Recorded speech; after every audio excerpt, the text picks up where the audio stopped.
Shalom, selamat pagi Bapak Ibu, puji Tuhan. Pagi ini kita boleh kembali bersama-sama berjumpa untuk merenungkan firman Tuhan. Dan mari kita akan berdoa terlebih dahulu. Bapa, terima kasih buat pagi yang indah, hari yang sungguh baik, di mana kami boleh menikmati hari yang baru. Kami boleh bernafas, dan ini semua berkat Tuhan yang luar biasa dalam hidup kami.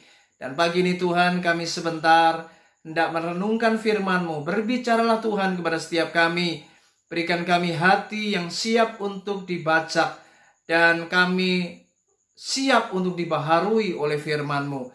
Mari Tuhan urapi hamba-Mu yang sebentar menyampaikannya. Dan kami semua siap diberkati. Kami semua siap mendengarkannya. Hanya di dalam berkat nama Yesus kami berdoa. Haleluya, mari katakan amin. Shalom Bapak Ibu, selamat pagi, puji Tuhan. Sebelum kita beraktivitas, mari kita akan sebentar merenungkan firman Tuhan. Dan tema pada pagi hari ini adalah persembahan yang cacat. Mari kita akan membaca di dalam Kejadian pasal 27 ayat yang ke-41. Demikianlah firman Tuhan. Esau menaruh dendam kepada Yakub karena berkat yang telah diberikan oleh ayahnya kepadanya. Lalu ia berkata kepada dirinya sendiri, hari-hari berkabung karena kematian ayahku itu tidak akan lama lagi. Pada waktu itulah Yakub adikku akan kubunuh. Nah Bapak Ibu, apa yang baru saja kita baca adalah sebuah peristiwa bagaimana Esau pada waktu itu menaruh dendam terhadap Yakub. Hal ini terjadi karena Esau merasa kecewa dan ia benar-benar marah karena Yakub telah mencuri akan hak kesulungan, dan itu membuat Esau menjadi marah dan ia menaruh dendam terhadap adiknya.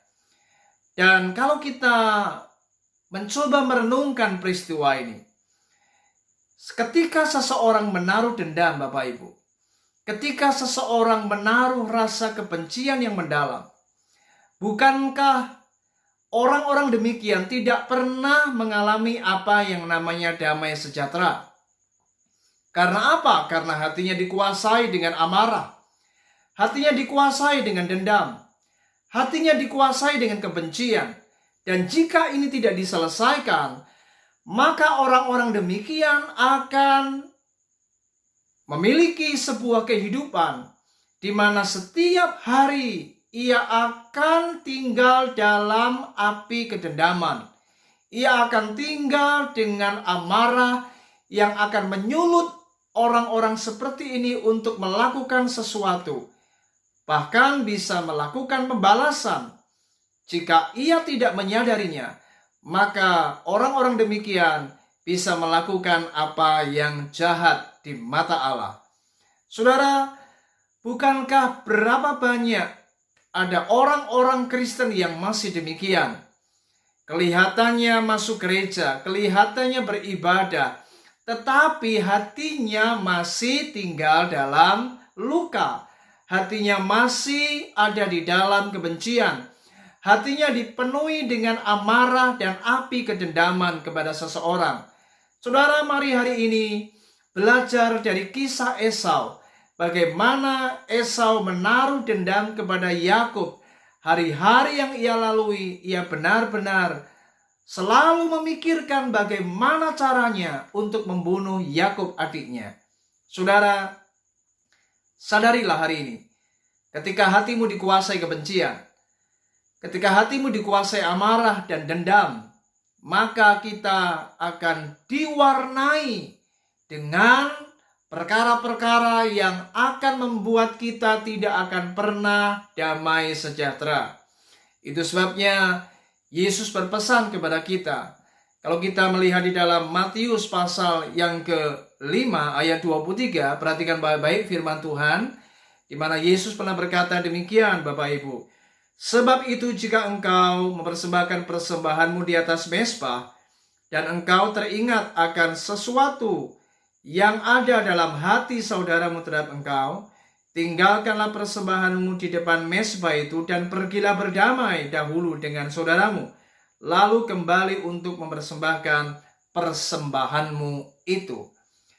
Ayat ini jelas mengajak kepada kita supaya sebelum kita mempersembahkan sesuatu, maka Tuhan menghendaki setiap kita berdamai terlebih dahulu.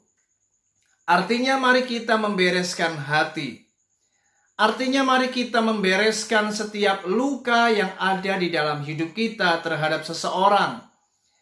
Dan Tuhan mau kita hidup berdamai. Tuhan tidak pernah menghendaki hati kita tinggal dalam perseteruan, tinggal di dalam api kebencian dan kedendaman. Mengapa demikian? Karena jika kita masih menyimpan kebencian, masih menyimpan amarah, kekecewaan, kedendaman di dalam hati kita, maka apapun yang kita bawa di atas mezbah, persembahan terbaik apapun yang kita berikan di hadapan Allah, maka hal itu akan tetap cacat di mata Tuhan. Perhatikan baik-baik. Hal ini bukan main-main Bapak Ibu. Ini sangat serius. Karena Tuhan itu serius dengan hidup kita. Tuhan mau kita membereskan hati kita. Sebab yang terlebih utama adalah pemberesan hatimu daripada persembahanmu Bapak Ibu. Ingat baik-baik. Tuhan tidak pernah terpikat dengan berapapun banyaknya persembahan kita. Sehebat-hebatnya persembahan kita, sebaik-baik apapun, tidak akan pernah membuat hati Tuhan terpikat. Jika hati kita masih tinggal dalam luka dan kita belum mengampuni sesama kita. Oleh sebab itu mari hari ini, jangan pernah menganggap sepele dengan apa yang namanya kebencian dalam hati. Jangan pernah kita meremehkan ketika hatimu masih dikuasai api kedendaman. Maka di mata Allah itu sangat serius dan Tuhan tidak akan pernah memberikan nilai apapun terhadap persembahan kita. Dan itu di mata Allah cacat. Oleh sebab itu jika kita ingin memberikan persembahan yang berkenan di hati Allah, maka yang terlebih penting adalah ampunilah musuhmu. Mari kita bereskan hidup kita dengan sesama kita. Ketika hati kita beres, ketika hidup kita benar, ketika hati kita bersih daripada segala kebencian, maka ketika kita memberikan persembahan, maka itu akan menyukakan hati Allah. Mari hari ini Bapak Ibu rendahkan akan hati kita di hadapan Tuhan, miliki kerendahan hati untuk kita mau belajar berdamai dengan siapapun. Mungkin Anda tidak salah, mungkin Anda melakukan perkara yang mungkin tidak berkenan. Mari hari ini tetaplah berdamai dengan musuhmu. Sebab lebih baik kita membawa hidup kita yang benar di hadapan Allah daripada persembahan kita nanti ditolak karena itu di mata Allah adalah cacat. Oleh sebab itu mari hari ini bereskan hatimu dan tetaplah hidup benar di hadapan Tuhan. Selamat beraktivitas, selamat bekerja, selamat melayani Tuhan. Tuhan Yesus memberkati kita. Shalom.